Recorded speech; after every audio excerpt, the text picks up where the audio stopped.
Olá, sou Carlos Eduardo, metalurgista professor, e como prometido, vamos ao balanço térmico. O balanço térmico é fundamentado no princípio da conservação da energia, então ele permite determinar o calor envolvido nos processos metalúrgicos. É importante definir que o calor pode ser determinado multiplicando a entalpia pelo número de mols. Tudo isso já foi falado antes. Como objetivo do balanço térmico, a gente tem comparação entre vários processos que produzem o mesmo material, determinando qual deles consome menos energia e, no final das contas, sai mais barato. Obter informações necessárias para controle de processo. Também se estou jogando dinheiro fora, se estou fornecendo mais energia do que deveria, ou se está faltando energia e meu rendimento está ruim por conta disso. Matematicamente, conservação da energia. A energia que entra no sistema menos a energia que sai do sistema vai ser igual à energia acumulada no sistema. Na metalurgia, em geral, a gente está trabalhando com estado estacionário, com situações estáveis. Então, a acumulação está associada à temperatura com o tempo. Como a gente está trabalhando com estado estacionário, que é o mais comum, às vezes tem uma variação temporal, mas a longo prazo está tudo mais ou menos estável. A gente vai trabalhar no estado estacionário com entrada de energia menos saída de energia é igual a zero, que facilita muito a nossa vida. E aí tem um exemplo bem grandinho, mas é interessante. Em um reator utiliza-se nitrogênio gasoso para fazer o aquecimento de um minério de ferro que tem a seguinte composição: Fe2O3 95%, SiO2 5%. O minério entra no reator a 25 graus Celsius e sai a 627 graus Celsius. O nitrogênio entra a 827 graus Celsius e sai a 127 graus Celsius. Considerando que são consumidos 700 normal metro cúbico de nitrogênio por tonelada de minério, determinar as perdas térmicas para as seguintes temperaturas de referência: 25, 627 e 827 graus Celsius. Comparar os valores obtidos e discutir os resultados. Ok? Vamos lá. Antes da gente começar os cálculos, a gente vai determinar os números de mols. Então a gente vai pegar uma quantidade, falou que era 1 tonelada, ou eu peguei arbitrariamente, por tonelada. Então pegando 1 tonelada de minério, cálculo o número de mols de Fe2O3. Massa de Fe2O3 dividido pelo peso molecular do Fe2O3. Então dá 5.948 mols de Fe2O3. Para SiO2, a mesma coisa. Massa de minério vezes o teor de SiO2 dividido pelo peso molecular do SiO2.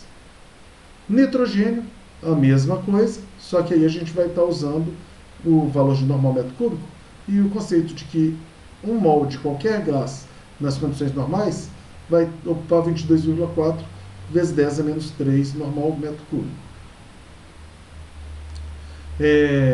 Então a gente tem 31.250 mols de N2.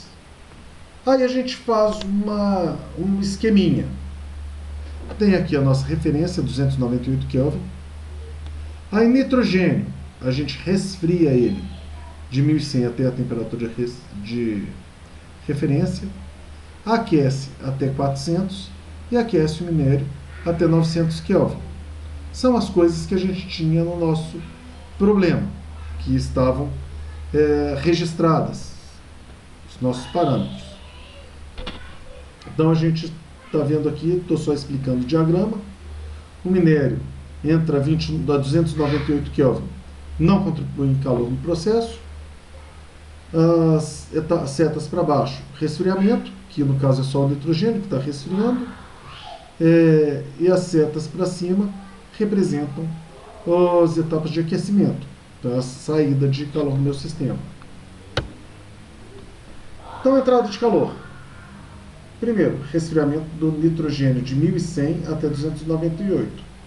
Então a gente viu o calor contido no nitrogênio, vai ser o ΔH de aquecimento, multiplica por -1.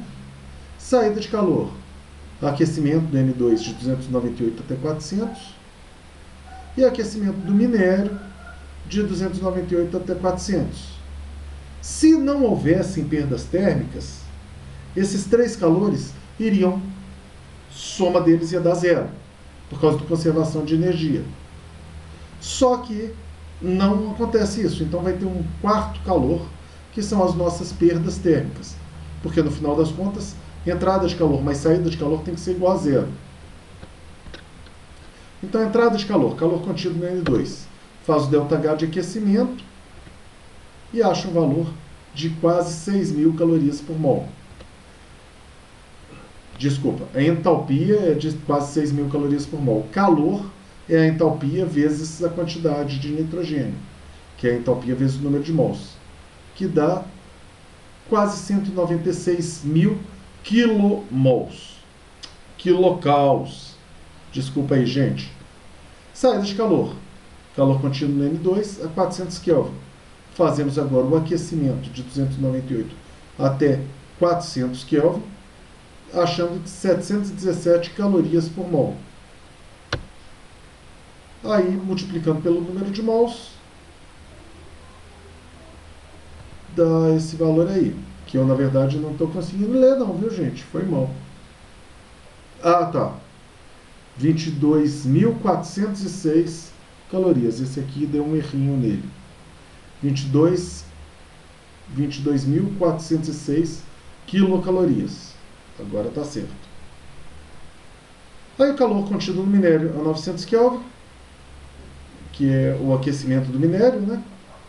É o ΔH de aquecimento do minério. Fazendo a continha, 20.047 calorias por mol. Para o sílica, mesma história. E aí calculo os calores. Para o ferro, é o número de mols vezes a entalpia, mais o sílica, mais vezes a entalpia, que eu acho 120, quase 127.000 quilocauls. Aí a perda térmica é o que a gente vai achar somando as três energias, mais essa quarta tem que dar zero. Então, Q1, que é a minha perda térmica, vai ser igual a Q2 mais Q3 mais Q4. Que a entrada é igual a saídas. Então, temos uma perda térmica de 36.582 quilocalorias.